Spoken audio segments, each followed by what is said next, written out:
Welcome to the TriStar Podcast, where martial arts meets family, faith, and personal growth.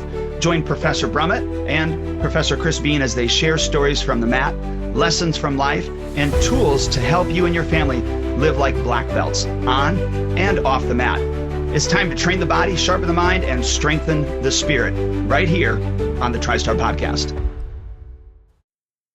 Hey everybody, welcome back. I'm excited for this one today. This is going to be a little bit different because we're going to talk about AI and maybe some outside the box uses of AI that you're not going to be used to or not going to be familiar with. And AI is an incredibly powerful tool. And like some new technology, people are a little bit fearful of adapting it or trying to use it in different ways. And I think AI, if used correctly, can be very creative and give you and your kids an opportunity to be very creative at home. And really the idea, the mindset, the heart of this conversation here today is not to replace the thinking, not to replace parenting, not to replace effort, but to give you an opportunity to enhance creativity, learning, and then even connection within your family. That's our goal today. And to your point, AI has a lot of bad or scary things behind it. And so we understand the hesitancy, I can't say it for some reason today, but why people are hesitant in using AI. But I think like any new thing that comes out, it's good to understand it and see what the abilities are that could be used for quote unquote good, if you will. And truth be told, if I'm not mistaken, you started using AI well before I did. Oh, I probably. Yeah, I've been using AI for a little bit, and in a probably a very crude way then. Now I think maybe I'm a little bit more advanced to what I was, at least early on. I have played enough with AI to get an idea of how to properly tell it or ask it what I want, and then to get the right outputs from there on. Yeah, and I think with the listeners, especially if they have a negative viewpoint on AI, and I understand why, and we all have our different reasons, but not understanding how it works, I think is can be to your detriment. Just because let's say your family doesn't believe in something doesn't mean that you shouldn't understand it. Doesn't mean that you have to, inundate. Well, it's kind of like, what was it? What was it? Kent Hovind with that video that I showed you years ago. You don't have to stick your head underneath the semi to know that it hurts. Yes. Yeah, that type of thing. So, Yes. But it's good to understand it. So I'm excited with the fact that we're going to be able to shed some light on AI, some abilities for parents to be able to use this and play around with it, and hopefully not be scared of it, but understand it enough to be able to help their kids with it. And so we've got some creative ideas as well. Yeah, and I think a lot of times people think of AI as something, maybe a tool that they can use for work or school, in their business. But what we're going to talk about today is going to go a little bit in a different direction. Today, we're going to talk about how to use AI as a tool for imagination, storytelling, teaching, and even some family experiences. And you're right. I think the starting with the right or the proper mindset of AI is key. And think of AI as a tool, kind of like a calculator, kind of like a library, a notebook. AI really is like a really advanced Google search. And you ask it the things, it's going to go through and check all of the words in its database and then bring you the words that are pretty close to what you're asking for. And in very kind of basic terms, that's basically what it's doing behind the scenes. It's just a very advanced Google search. And so with that in mind, the danger isn't necessarily AI. The danger is in that let's say, passive consumption, right? And especially as it relates to kids. If kids only ever consume content, then they're never going to be able to think creatively. Their creativity is going to shrink. And what we would like to do is to use AI in the parents' togetherness, teamwork, in order to help to expand some creativity for the kids. So again, the goal isn't to let AI think for your family or to rule over your family. The goal is just to let your family cooperate and think a little bit differently or better together. Yeah, and I'll tell you, I can say from personal experience, just using AI has opened up other creative ideas just by giving it some information and then going, oh, well, I didn't think of that avenue, Mm. as I was working out a problem or thinking about a situation or, whatever it was. It was quite interesting to be in, just to have a different perspective, with the AI. Now, there's a dark side to AI, which we've all heard of, and so we do need to be cautious about that. There needs to be guardrails set for your family, especially kids that are underage, whatever you determine that age to be, for your family, and they're not allowing them to use the AI without you.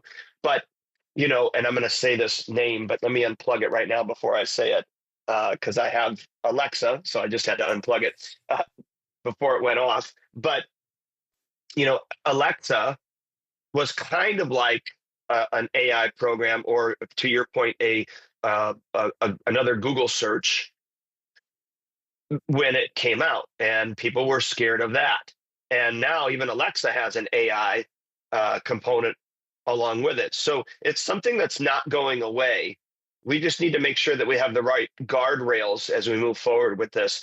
And I will say, with the information that we're giving and talking about today that Mr. Beane had brought up, there's not many guardrails that you need with regards to this that we're going to be talking about today. So what's the first part that we want to go into? Yeah, so this first one is one that I have personally used, and I this was such a game changer for me and my kids. Okay, so let me bring in. We had a day that we were off of school. I don't know if it was Columbus Day or Martin Luther King Day, whatever the day was. Maybe it was just a day that we were closed due to weather. And the kids were getting a little rambunctious. They were full of energy. They wanted something to do. And something we have done in the past is I've given them kind of some writing prompts. So I would say, hey, write me a story about X or Y or Z.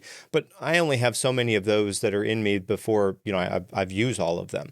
So what I did was I went to AI. I said, hey, I have two girls that are this age and this age. They like these things. Give me 3 or 4 creative writing exercises, some prompts that they could write about.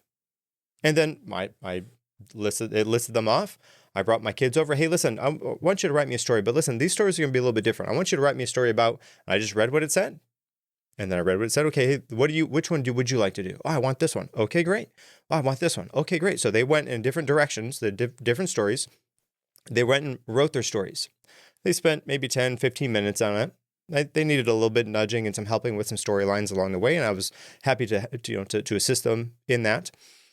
Once they were done, my oldest one finished first.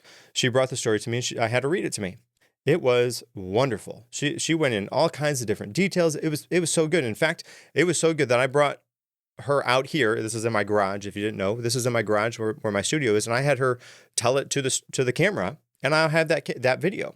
And then my youngest one is so creative and expressive in the way that she does things. And so when she was telling the story, when she was telling the story, she was telling the story. It was really good. So again, I brought her out here, and they thought it was exciting because they got to say, oh, I'm in Daddy's podcast room. I'm going to do, and they really liked that. And they got to watch that back. My wife came home from work that day. We got to play it for her. We put it up on the big screen. They really got a kick out of that, and we've done that a couple different times. And I've altered my prompt, the question that I ask AI, a little bit to get it a little bit more refined, a little bit better. And sometimes it'll say the prompts, and the kids are like, nah, really. Okay, then we'll try again. Give me 3 or 4 more prompts. And the cool thing about this is AI is there as the spark, but really they get to fuel the fire themselves. Right? Here's the story. Write about Zorro who goes to the forest to capture or to save Princess Leia. That's not a story. That's I'm just making that up. But it would be something like that. Oh, okay. Then they get to kind of fill the pieces in. And I think one of them was like, tell me a story about the day the colors for the crayons all quit. In a life, in a life that was void of all color because the colors all quit, what happened? And I was like, wow, okay, that was really interesting. My youngest one picked that one. So again, so they get the kind of idea, the spark of the story, what to write about from there. And then they go and write their story, 15, 20 minutes, whatever it is. They write until they're done, basically. And again, as a parent, I get to nudge and kind of move them in a little bit. And then they get to tell me the story. And the cool thing is, you can go in a couple different ways. So you can have them tell you the story, read it to you. You can have them act it out. You can record it like I did, or you can even have so that the idea is there, they write the story, then they can draw the story. That is such a cool way, definitely different than how I've used AI in the past, but a very creative way for them to do some creativity on their own. And the other thing as a parent that I really liked is that got them out of any screens. They were on a pen and paper writing things down. So they're practicing their writing, they're practicing their reading, their spelling.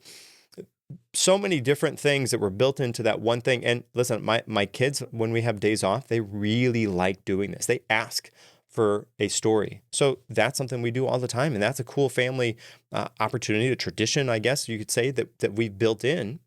And AI is the spark of that. Again, because I'm only so creative. I can only come up with so many different stories. And once they've heard all my stories, man, they're spent on those. They want something different. So to think outside the box, to rely on a tool that's there, that's a great way to do it. Well, what I found, I mean, this is so good, and I've been waiting to say this, is when you were talking about your oldest daughter, you said that she was telling the story to the camera, but because of how your middle child expresses herself, I don't know if you caught this. You'll have to rewind this and play it again for yourself. But you said she was telling the story. You didn't say telling. You said she was telling the story. Yes. Which again, I was cracking up because I'm like, yes, that's her. But yeah. Yes. Yeah. She is very expressive, and she was in it, and it was like I think about it like she was a preschool or kindergarten teacher telling the story to the little kids that capture their attention, and she was doing it. It was good. Well, what's neat about this is this becomes almost, because of AI, this becomes almost endless. Because AI's ability to be able to, pull from different things and come up with different stories based upon, obviously, like you had said, the prompt that you give it. And if, for those of you that don't understand or know what a prompt is, basically it's a group of instructions that you are telling AI that you want to educate it on before you're asking information.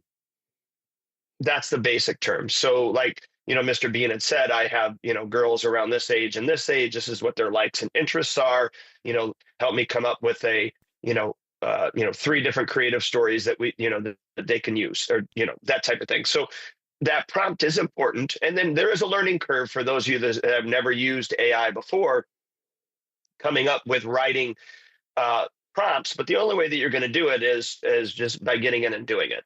Because you're not going to get it right the first time, but you're not getting it wrong either the first time, because you're just feeling it out. So just understand there is no right or wrong, but as you start to go through it, your questions will become, or your directives will become better as time goes on. Yeah, and if I can piggyback on that too, a little bit of prompting help here.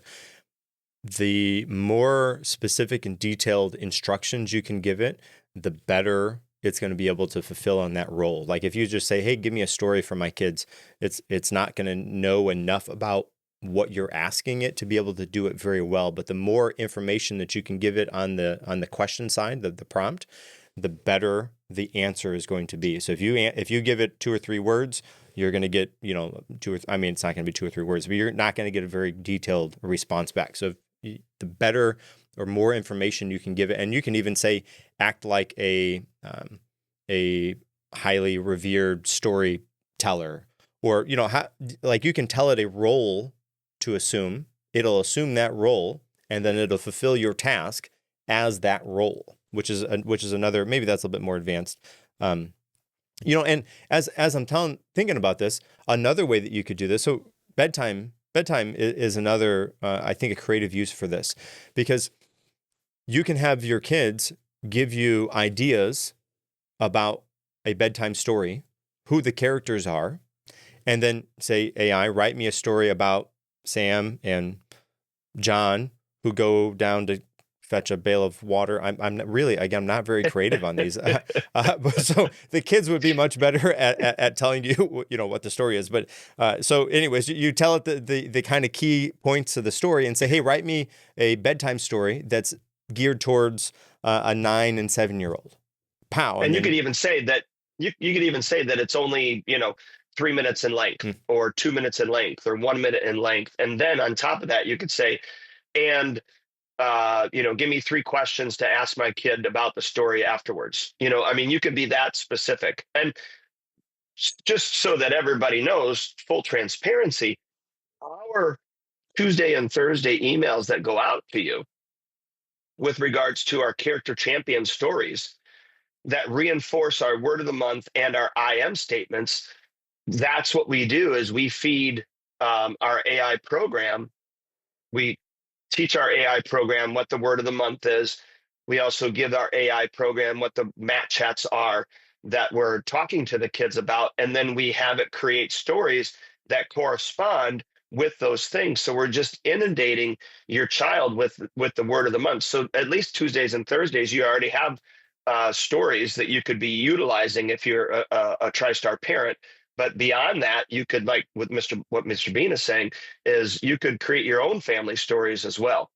Well, and I think the cool part, especially at a bedtime story, is the to be continued part. Because I know, like as a kid, you get to the end or you get to the middle of something that's going to big is going to happen. You're like, to be continued. And if you just put that into the beginning, like into the original prompt or like the starting of that conversation with the AI, always include a to be continued at the end of this 2-minute bedtime story. And then you can come back to it the next night. Okay, now give me the next stage in this story.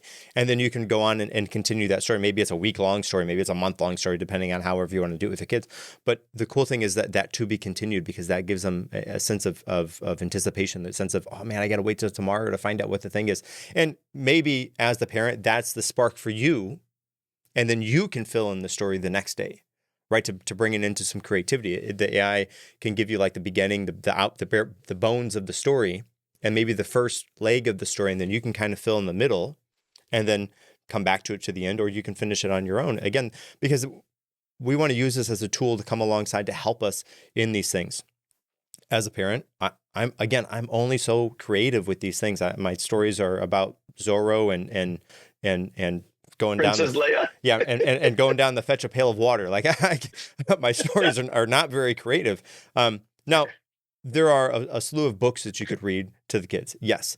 The cool thing about this is you can have it tell a story that is the spark from the kids, right? It has maybe the kid's name and it has a rough outline of what the kids want as the story to look like.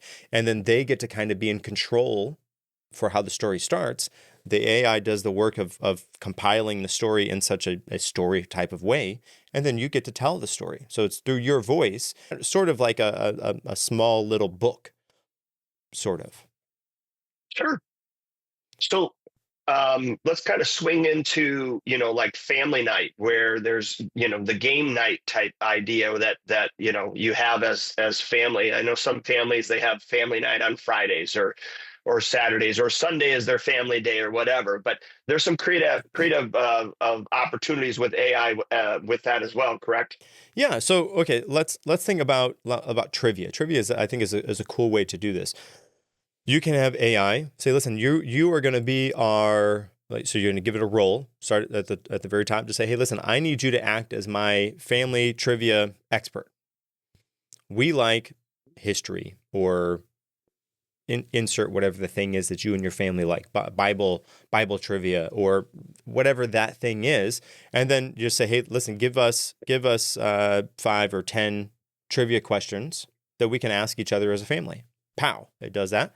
Then you can have trivia night with your family, and it's custom tailored to history because your family likes history, or to Bible trivia because your Bible, and whatever you want. And then you could go even maybe a step further, and you can allow it to learn some things about you. Okay, so here's my kid is this, and here's our birthday, and then it can say, okay, well, how old was John in 2012? pow, and then you have to try to 7. Okay, he was 7. So that would be another way that you could do that. And again, it depends on how detailed you want that to go, but that would be a trivia night would be a cool way. Another way would be sort of along the story side of it, but to do like a choose your own adventure. And how would that work? Well, it would be like everybody gets okay, you would say, what would be the role? The role for the AI would be, I need you to act as our family choose your own adventure host. Here's the people who are going to be playing the game, John, Sarah, Sally, whatever. And then give us a role to play in this choose our own adventure game. Okay, great. And then we would essentially roll a digital dice on the thing, have us roll a dice, pow, okay, great. That's how many turns we get, or that's how far we go in the story. And then we get to kind of act it out or tell AI what's going on in the story. And the AI is just kind of there to kind of nudge us in sort of different directions, sort of like a Dungeons and Dragons type of path, a labyrinth type of way. Another cool thing about that one is your family gets to play the game. They're actually making the decisions, and then the AI is just kind of nudging you in certain directions so that it can play out the story. But your family actually gets to kind of think of the actions and how to play the game. Another one, and my family loves these, is riddles. Have the AI say, you would say, hey, act as a riddle expert. I have family here that is between the ages of 6 and 40. Give us some family riddles that we can solve together. Maybe we have 2 different teams going on, but here's the riddle. Who's going to solve the riddle first? Oh, okay, great. And then that's a cool thing you can do. And then there's a little bit of family rivalry there, as long as it's done correctly. That can be kind of a fun thing. And then you switch out the turns, or you switch out the teams that they're on. That'll be a really cool way, because then that's allowing the family, especially in teams, to think through different puzzles or riddles or logic puzzles in a way that challenges them at that age range, so they can try to win that game, which is kind of a cool one. I know I'm going on. Think about the family memories that you're creating and the bonds that you're creating, and you're not using AI to write your report, but you're using it to be creative and have family time and yeah. So, and make your own story, like meaning your own family night that can be really tailored, where it'd be difficult. So let's see if I have it in. Yeah. So I love the Golden Girls. I grew up loving the Golden Girls. And so I have and I'm holding this up for the listeners, but for the viewers can see this. I have a Golden Girls trivia game. I got this from my wife, but nobody will play it with me. Why? Because I'm the only Golden Girls fan. You know what I'm saying? So that's a niche, but it's too niched. I don't have anybody else to play that with, if that makes sense. And so this allows you the opportunity to create something like that, but it's going to be more specific to your family. Yeah, and the other thing I think is really kind of cool about this is it's not a board game. Listen, I'm gonna squash board games for a minute here. Kids don't find very much fun in playing games like we used to play, like Monopoly. Kids just don't have they don't have the ability, just say it, patience. Yeah, they don't have the patience, I guess, nowadays to be able to sit down and play that game. And then as from the parent side to sit down and play Monopoly, it's a multi-hour thing, and the kids could find enjoyment in it, but really it's going to be kind of frustrating as the parent to try to get everybody corralled and now it's her turn, it's tough. Now Monopoly is great because it teaches people how to use money in a way that other games don't get to do. So I think Monopoly is good. But at a certain age range, it is work as the parent to get the kids to be able to play that game. And with this, because it's mostly spoken word, or you're just having conversations, then you get to work on some communication skills. You get to work on some family time, there's some bonding. There's some extra things that I think that these type of verbal type of games have that a board game doesn't necessarily have. Board games can be beneficial for certain things, but I think the age Like sometimes board games are really fun for real little kids, but they're really not fun for adults. And then there's some board games that adults really like that kids just are not going to have the time, energy, or effort to be able to do. So, and there are a few board games that are kind of in the middle, but this opens it up because you can make it specific to whoever is at the table playing the game. And I think that's kind of something special that the board games don't have. I've never completed a game of Monopoly in my life ever. And so I understand exactly what you're talking about. Yeah, it's a multi-hour pursuit, and you have like games like Risk. Risk is another one. I think we've started many games of Risk and never actually finished it. Clue, I think we finished that a couple times. But yes, right. And again, as the parent side, have you played? We have never finished it. So did you ever play Monopoly with the kids? No. No. It's just that was just not on the table, just because it wasn't something you found enjoyment in. No, honestly, I personally didn't like board games because they're boring. Hence the name. Yeah. So yeah, I personally didn't like board games, but I could see, and of course I'm older now, but I could see if it was more geared towards things that I was interested in, maybe that would have been a little bit different. Mm-hmm. And the cool thing is with AI, in the way that we're talking about, you can create a game, maybe even a board game, that is specific to you and your family. And I think that's kind of a cool way. And, I touched on Clue. Clue is interesting because there's a mystery element there, and you have to try to come together as a family to try to solve the mystery and who did it. That's really kind of interesting. And you could use AI to make a Clue-esque type of mystery, where AI writes the mystery, and then you as a family have to try to solve the mystery. You get to be your own Sherlock Holmes. That's cool. That's cool. That's cool. Like, and you can even have it. You could have it set you up a murder. What is it? What's the dinner murder mystery? Is that what it is? Oh yeah. You could have your family set up as a dinner a murder mystery that you can solve together as a family, and the AI, maybe somebody has to be on the outside kind of, telling you what to go, because otherwise whoever's reading it is going to know what, who did it. So, you can get creative with that, but that would be another cool, I guess maybe you could tell it to allow you to do the steps, but don't allow us to know who did it until we ask who did it. You could strategically design that in such a way that would dad or mom or whoever could use the AI and still not know who did it, because the AI doesn't necessarily have to tell you. You just have to be specific about how you start that conversation with the AI and that prompting that we were talking about. But again, what a really cool way to come together as a family to use technology to create interactions as opposed to isolation, which is oftentimes where we're at now in today.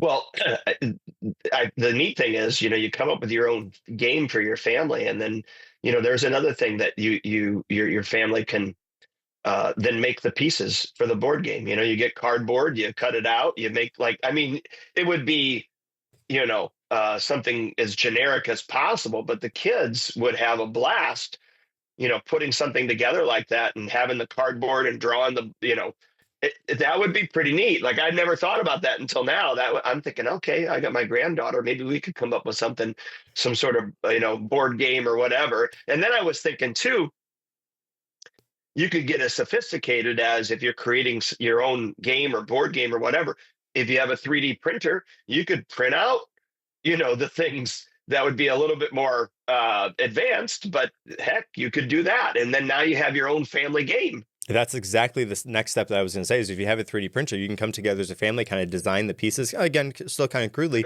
but then have it printed out on the 3D printer. And then you have a physical thing that you and your family help to design, that is the pieces that represent the board game that you and your family created. What a cool way to do that. And it's unique. Well, it's specific to you. You guys know the story. It's fun for you guys to play. And if you ever wanted iterations on it, or if you ever wanted the next version of it, you go back to the AI. Hey, listen, we're ready for the next stage, the next step, and the next level of this. Let us know, what is it? And then you get to have that conversation and build the next version of it together.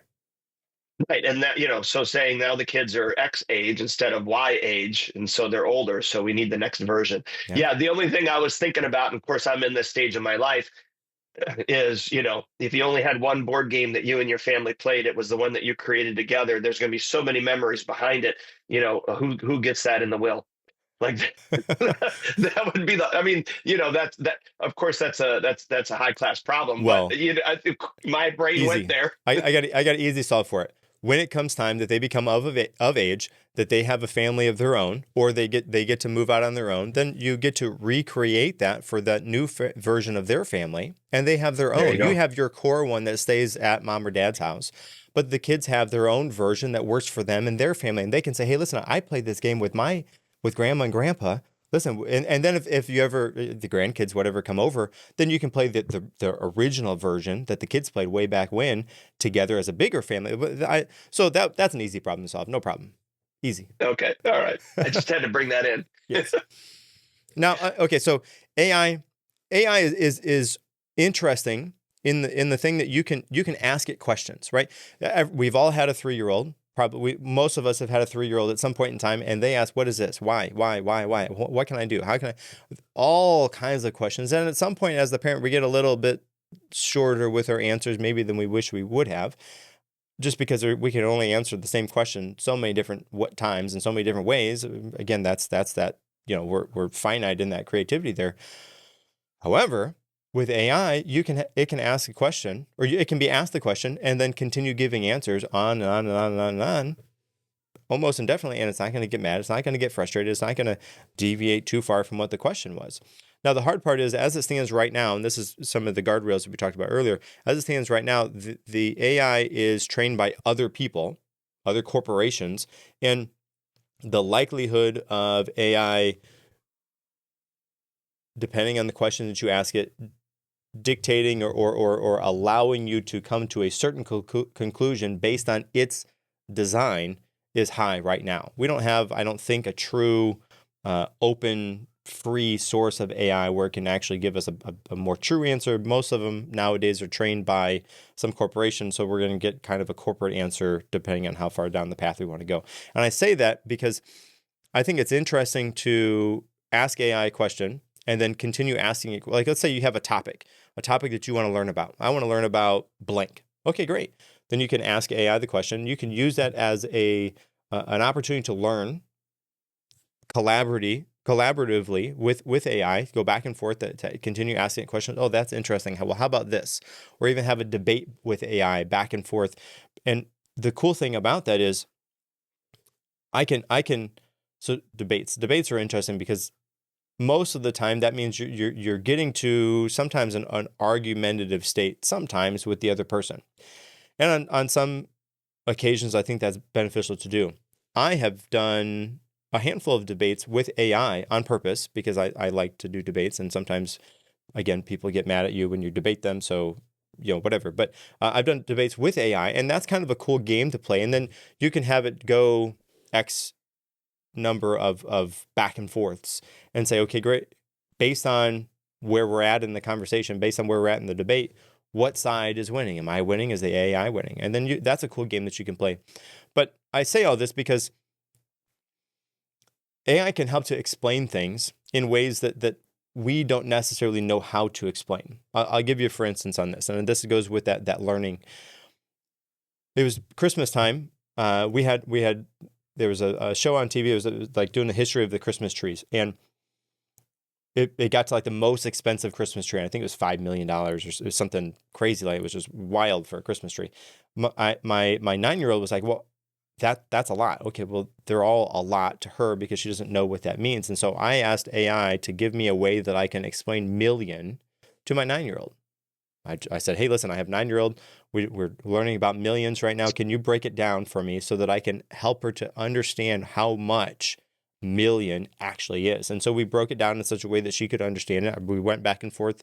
I was able to tell that to her, and I think she was actually able to understand what that meant, which meant that Christmas tree was so much more extravagant in her mind, because then she actually knew, wow, $1 million. This is $5 million Christmas tree. So that's kind of a cool way to do, because breaking down kind of sometimes those complex $1 million is tough to do, to explain it to a 7-year-old or a 9-year-old or however old the kid is.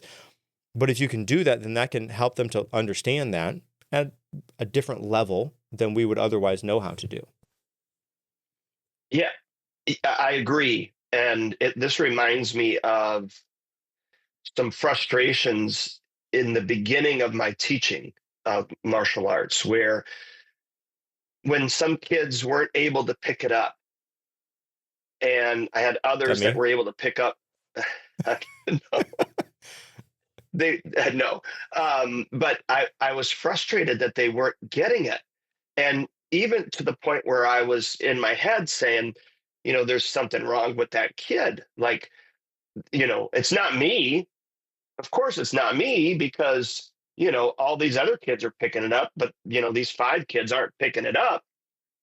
I had to come to the conclusion that I was not a good enough instructor at that time to be able to, one, recognize that it was me, two, then go, okay, I explained it this way, it didn't work. Maybe I need to explain it this way. Okay, now I explained it, example B, it didn't work. Now maybe I need to try example C, D, F, whatever, and give it to full completion.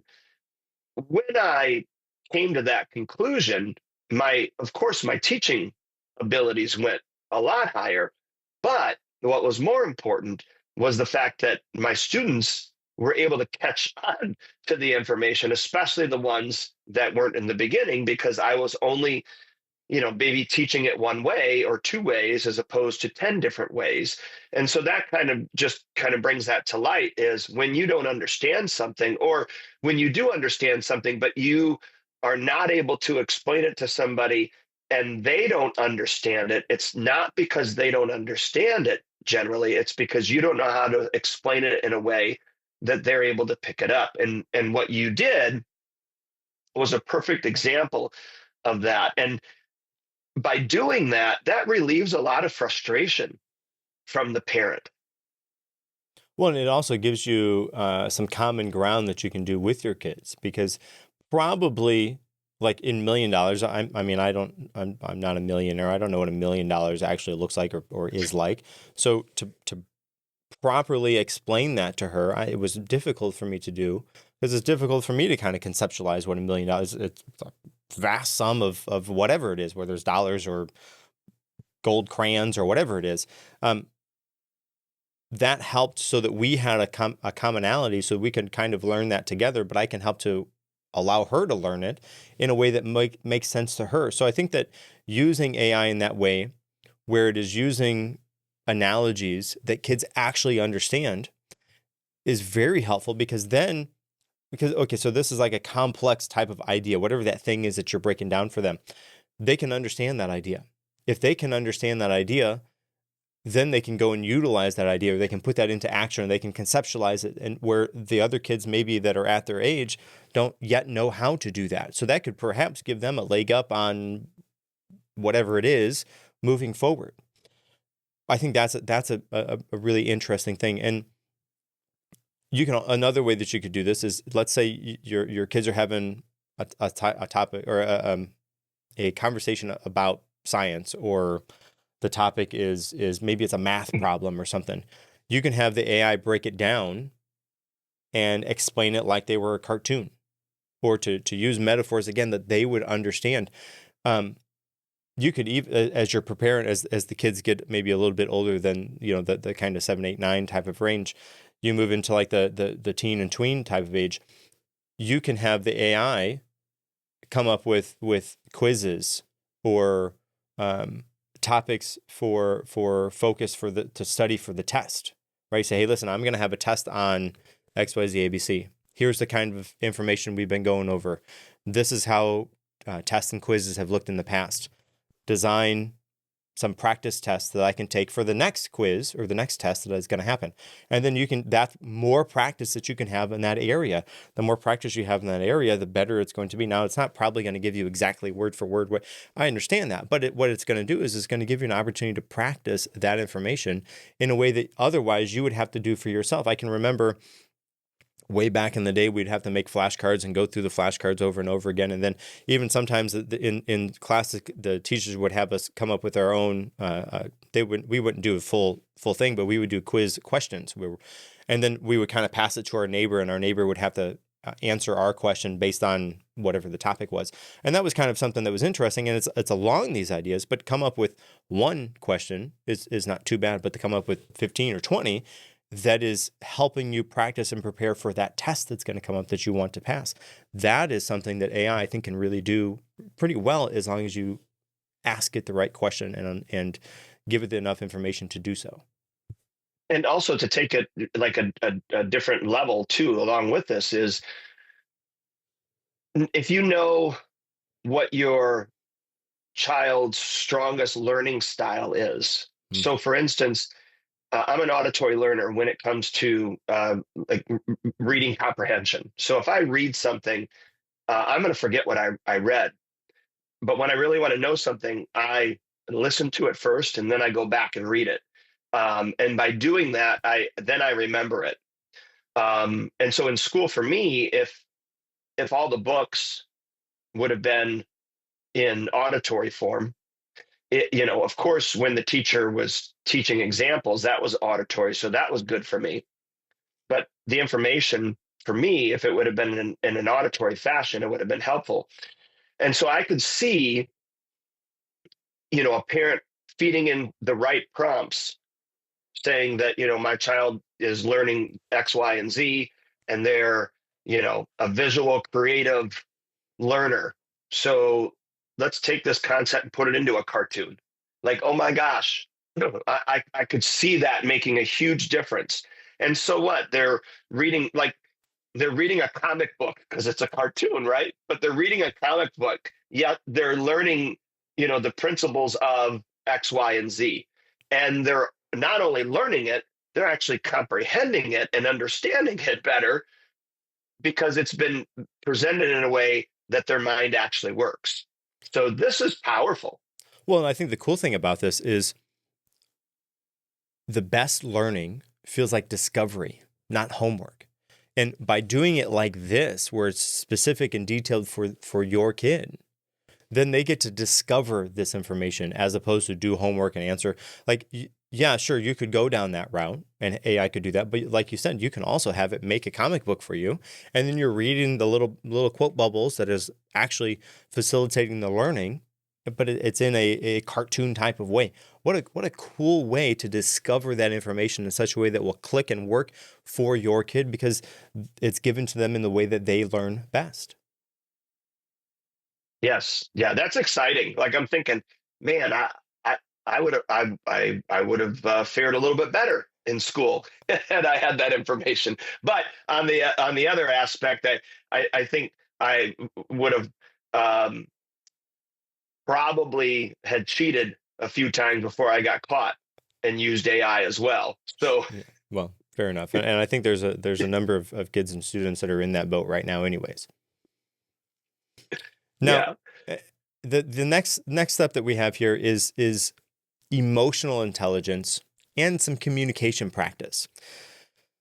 AI can help with this. If we put on some maybe a different way to look at it, we stand in a different place. Okay, so think about a difficult conversation. Difficult conversations are difficult because they don't happen very often, or because they're uncomfortable, or because whatever that or because part is. But if you can practice a difficult conversation, now the ultimate conversation will still be difficult, but you would have at least had an opportunity to practice it. And practicing it just in your head over and over again is one thing, because you're just assuming that they're going to say this or they're going to say that, and you're going to assume either the best version of that conversation or you're going to assume the absolute worst version of that conversation. And in reality, it's going to be somewhere in the middle. So what you could do is you can have that kind of role play set up where you can practice a difficult conversation with the AI. Or you can role play apologizing, because apologizing is a skill to do correctly, to do in a way that is actually apologetic, but is also done in such a way that doesn't put either party at blame. Well, not either party. It doesn't put the other party at blame, I should say, and puts the blame on whoever is apologizing. Hey, listen, it's my fault. I made this mistake. I'm sorry. Will you please forgive me? If you can learn how to properly apologize, you can role play that scenario. You can go through different versions of that. Another thing I think is great for kids to know is to be assertive, right? Because from time to time in life, kids into adults are going to have to be assertive, and they're going to have to know how to do that. But if they've never had an opportunity to practice that, then it would be challenging to do. So you can set up the scenario where the kids get to practice how, and maybe kids, I'm using loosely there, maybe that would be like teen or tween would be in that area. But nonetheless, they could practice that. Another thing is they can learn how to express their feelings. And maybe this works in my head where, hey, I have this going on. Give me some journaling prompts that I can use to help me to explore these feelings in a way that is best conducive to doing so. And then I take the information that the AI gives me, the journaling prompts, I move away from the AI and I move to pen and paper, and I have my own thoughts and feelings and emotions that I'm doing. And a key point is you're not asking AI to tell you how to feel. Yes, right. I'm just saying, hey, listen, give me an opportunity to ask, give me some questions that I can ask myself that helps me to learn to express or to feel or to move through these things. And then again, you move that especially for that one is very important to get that information, the questions to ask, move away from AI, move to something physical, pen and paper, write it down, because then you can have especially the thoughts and feelings and emotions with yourself as opposed to with a machine. And I think that's an important separation there. But all of these can be set up in scenarios where they can learn how to go through these things, how to be more assertive, how to properly apologize for things. And I think that's again another very creative way to think about AI that is definitely a little bit outside the box from what most people are doing. Yeah, well, I give you an example. So I have a friend, you know who he is. He has a martial arts school, and he's very direct. Hmm. And when he's hot, he's hot.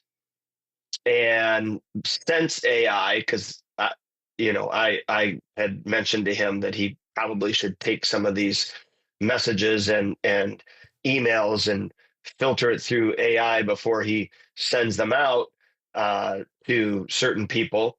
And so he's done very well with that, and it has tempered and gotten better results. Because I remember going to an event with him in Detroit, and it was a huge event. I mean, what was it? Steve Austin was there. The creator of Teenage Mutant Ninja Turtles was there. There was a lot of people. Let's just put it that way. But I was helping with the event because he was coaching the guy that was running the event. So I was in the midst of everything. And then when there was problems, he'd go up and he was very direct. I was like, oh my gosh, you don't have to talk to people like that.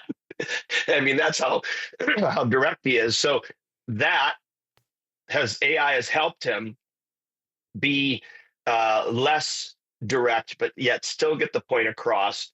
And I think he's probably kept more relationships now because of AI.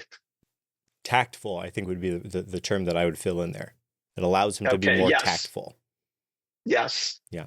And, agreed. And at the very least, that can help you to tone down an email or message that you're sending to people. Absolutely. And the cool thing is, okay, so you go down that line, and this is a little bit business oriented, which is I think is okay. You have an email that you wrote that's like, okay, these are the actual information. This is actually what I want to tell this person. Give it to AI and say, listen, I need this to be in the business type of tone, or I need this to be in a friendly tone. And then it'll rewrite your words in a way that is conveying a different message, perhaps than maybe not a different message. It relays your information, your message in a different tone. So, like you said, he can be more tactful in his approach to those things. And I think that's another really kind of interesting way to go about that. And the other side of that is, if you go through that type of exercise, that practice enough, then you can start to see, oh, okay, it's doing this as the change, or it's doing this. If you think about it, then you can start to actually learn how to be more friendly or business or fill in the blank, however you're asking it to do it. Because if you're watching it go through that, you're seeing the end result. You knew what you put in there to begin with. You can kind of see the difference. And then if you came at it with the eyes of wanting to learn something, then you can learn that skill that it's doing for you. And then maybe the next email is a little bit less blunt or whatever the term is, and then you give it back, and then you can iterate on that, and you can learn. I think that's a kind of a cool thing. And as it relates to maybe parenting, the interesting thing there is, as a parent, you could perhaps practice some of those tough conversations that maybe you want to have, or you think you might want to have with the kids, or you think you should have with the kids. And then you can have an idea of perhaps how the conversations go. You can have the AI, hey, act like a 14-year-old. Respond. You see what I'm saying? And then you can have that conversation and maybe get all the anger and the frustration or whatever, the less tactful experience out there. And then when you actually sit down with the 14-year-old to have that conversation, you can be a little bit more tactful in your approach because you already kind of know perhaps the avenue that they're going to come at the conversation with. Yeah, that's funny. The ability to be able to practice before you actually have to perform, which we all do. If you think about, in the martial arts, we're practicing before we have to perform. If you're in, if you're going to be in a play, what are you going to do? You're going to practice before you have to perform. If you are, the receptionist to a company, what are you doing? You're practicing before you perform. And but that's all we do, really. We're practicing so that we perform. So you can utilize AI to practice some of these things before you actually have to perform it. And like you said, do it with different avenues so that you have different tools, so that you see the conversations going down this route. Oh, I don't need a hammer now. I need duct tape. Yes. And speaking of practicing, and I always hear this, and I always poke fun at it a little bit just because it's funny to me.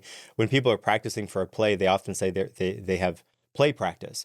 And I'm like, well, you have to practice how to play. Have you forgotten this already? I thought you were still a kid. What's going on? I fully understand why they're saying it like that. But just to me, it's funny that it's play practice. Yeah. Anyway, sorry, a weird sidebar there. No, I gotcha. So the next section really is kind of moving into how we can utilize it for, family planning, also organizational things. I know for me, I utilize some of this just because I'm at a different stage in my life. Although now, like I said, I'm going to do some stuff with my granddaughter. But anyways, let's kind of move into that area, if you will. I know for me, we meal planning to actually, the items that I'm going to need to shop based upon whatever meals I decide. I know that I put in, because we do more of a Mediterranean diet. And so, of course, I fed that in, gave me recipes. And then from there, I'll choose them and say, okay, I chose this, this, this, and this. What are the items that I need? So it creates a shopping list. And it takes a lot of the decision fatigue out of it because it's so quick and easy. I have come up with, I shouldn't say I have, AI has come up with some really good recipes. There has been a few that was like, I don't know that I want that anymore. But you got to break a few eggs to make an omelet, right? And so therefore, it's been a good thing. Well, and I think recipe generation is a very interesting a way to do this too, because you have recipes that you like, recipes that you don't like. After you have that recipe, do you go back to that AI and say, hey, I really like this one, or hey, this one didn't hit it for us? Yes. And I also fed in there that, I'm allergic to X, Y, and Z, and I also don't like A, B, and C, because I didn't do that at first. And then it was giving me these things. I'm like, I can't eat that. Oh, I didn't tell it, Yeah. And so the cool thing about that is then that AI conversation sort of becomes your go-to meal planning expert, and they get a sense, it'll start to remember the things. Oh, he liked this, or they like this, or not so much of this.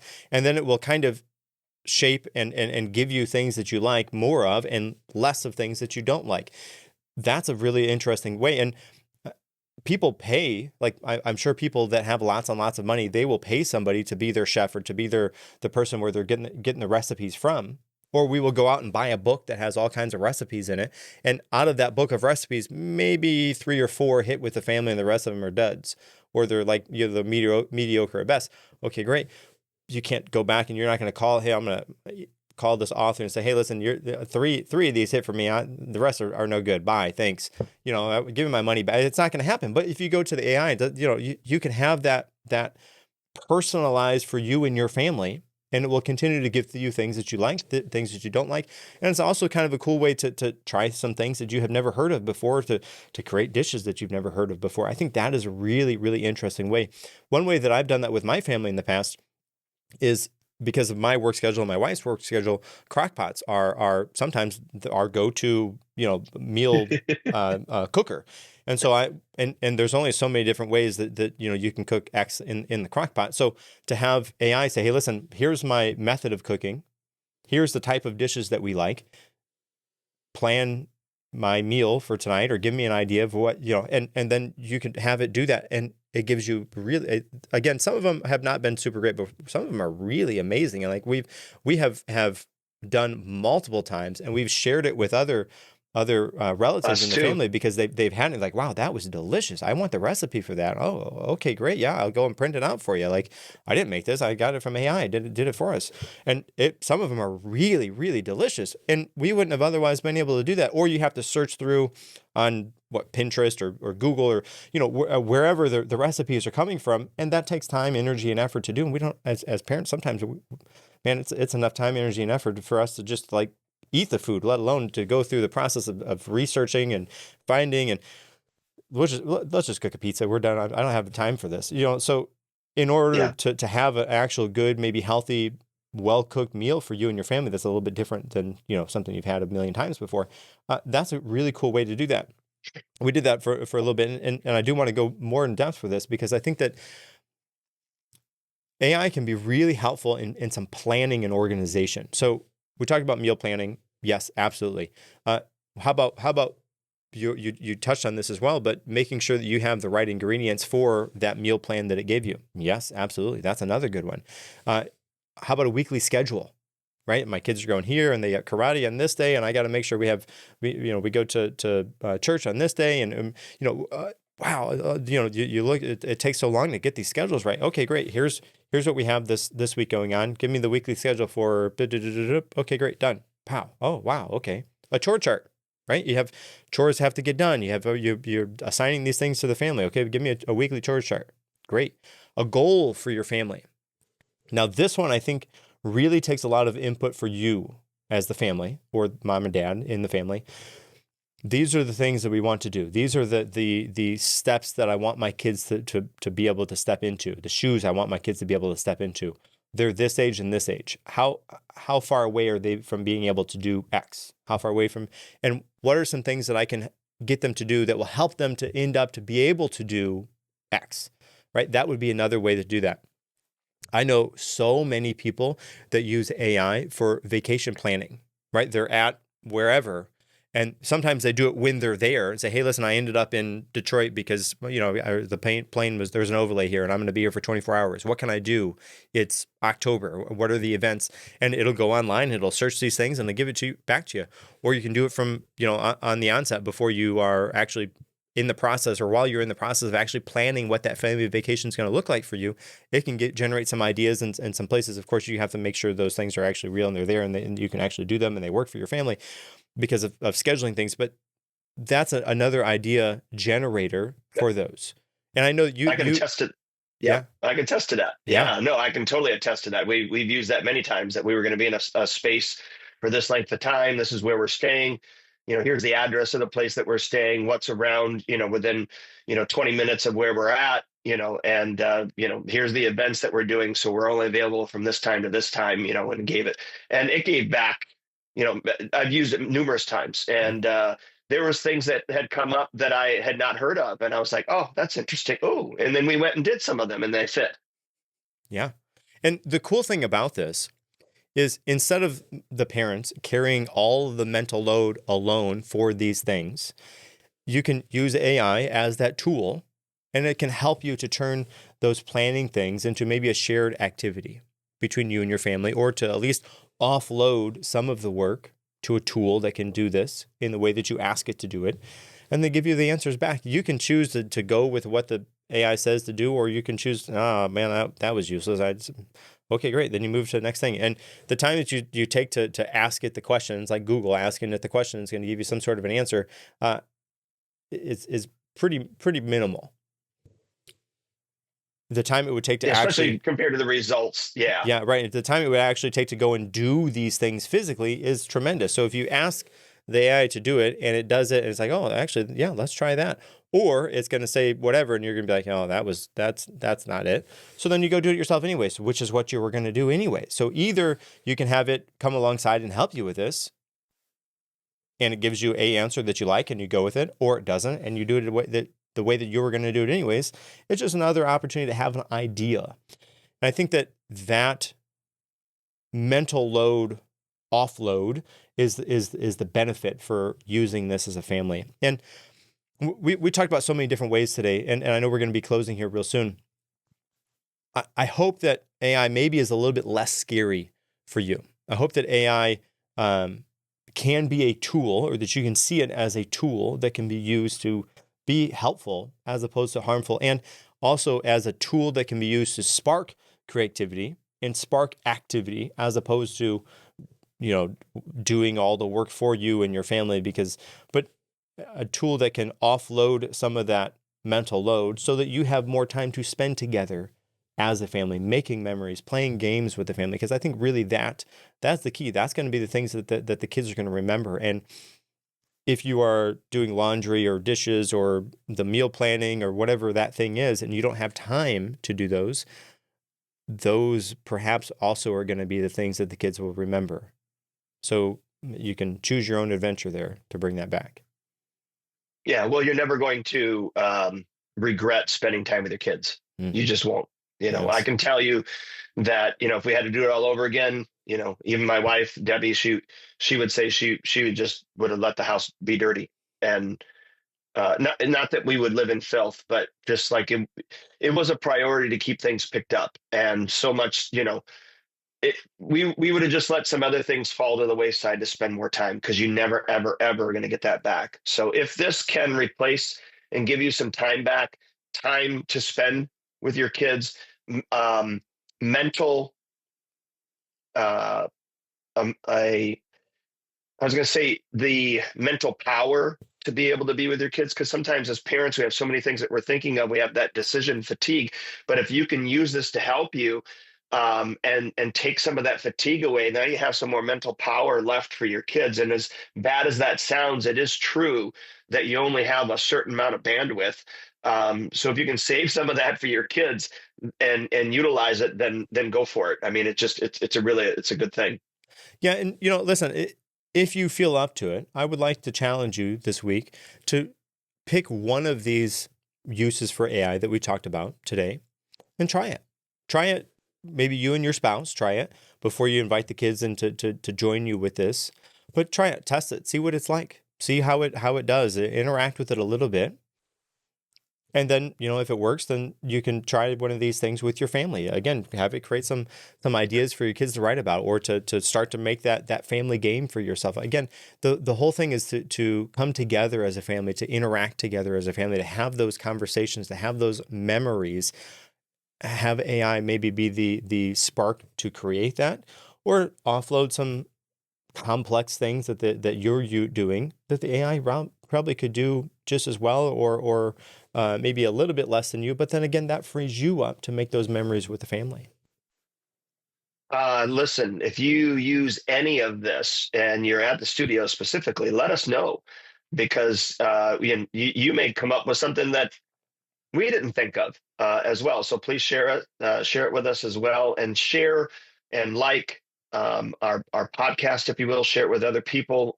Leave us a review on Amazon. Excuse me, I was going to say Amazon, on Spotify, on iTunes. Follow us on YouTube, so that I don't know, I'm more of an auditory person, so I listen to the audio forms of things, but I know a lot of people watch the YouTube channel. So whatever you're into, make sure you like and subscribe. Yeah. And hey, listen, I'm going to tease next week. Next week, we have a conversation with two special guests. And I'm not going to tease so much more of that, but it's going to be a really awesome conversation. So make sure you come back for that one next week. Thanks for joining the TriStar podcast, where black belts begin at home. Connect with our community by visiting tristarkarate.com. Follow us on social media and share this episode with a family who's ready to grow stronger together. Until next time, stay focused, stay faithful, and keep training like a champion.